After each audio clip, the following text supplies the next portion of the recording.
மோர் குழம்பு எப்படி வைக்கிறது கேட்டுகிட்டே இருந்தீங்க இல்லையா? இப்போ நம்ம ஸ்டைலில் ஒரு மோர் குழம்பு வைக்கலாமா?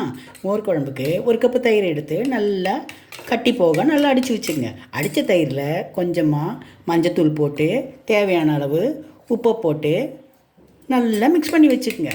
மிக்ஸ் பண்ணி வச்சுட்டிங்களா? மிக்ஸ் பண்ணி வச்சுட்டு ஒரு மிக்ஸி ஜாரில் ஒரு துண்டு இஞ்சி, ஒரு 3 பச்சை மிளகா, கொஞ்சம் கொத்தமல்லி, கருவேப்பிலை இதை போட்டு நல்லா குறைன்னு அரைச்சி வச்சுக்கோங்க. அரைச்சி வச்சுக்கிட்டிங்களா? இப்படி அரைச்சி வச்சுக்கிட்டிங்களா? இஞ்சி, பச்சை மிளகா, கருவேப்பிலை, கொத்தமல்லி இப்படி ஒன்று பாதியமாக அரைச்சி வச்சுங்க. கடாயை சூடு பண்ணிவிடுங்க. கடாயை சூடு பண்ணிவிட்டு அதில் ஒரு ஸ்பூன் எண்ணெயை விடுங்க. எண்ணெய் சூடாகணும் இல்லையா? கொஞ்சம் வெயிட் பண்ணணும். எண்ணெய் சூடாகிறதுக்கு கொஞ்சம் வெயிட் பண்ணி தான் ஆகணும். இப்போ எண்ணெய் சூடாகிடுச்சா?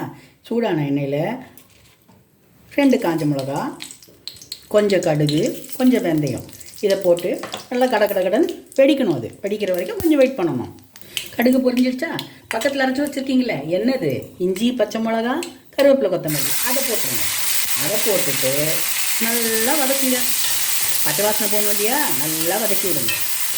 பச்சை வாசனை போகிற அளவுக்கு நல்லா வதக்கிடுங்க. அது நல்லா வதங்கட்டும். இஞ்சி, பச்சை மிளகா, கொத்தமல்லி, கருவேப்பிலாம் வதங்கிடுச்சா? வதங்கினோடனே பக்கத்தில் வச்சுருக்கீங்களா என்னது அடித்து வச்சது? தயிர், மஞ்சத்தூள், உப்பு அதை அதில் ஊற்றிடுங்க. ஸ்டவ்வை சிம்மில் வைங்க, மறந்துடாதீங்க. அப்படியே கொஞ்சமாக லைட்டாக நுரை கட்டி வர விடுங்க. அதிகமாக கொதிக்கக்கூடாது, நுரை தான் வரணும்.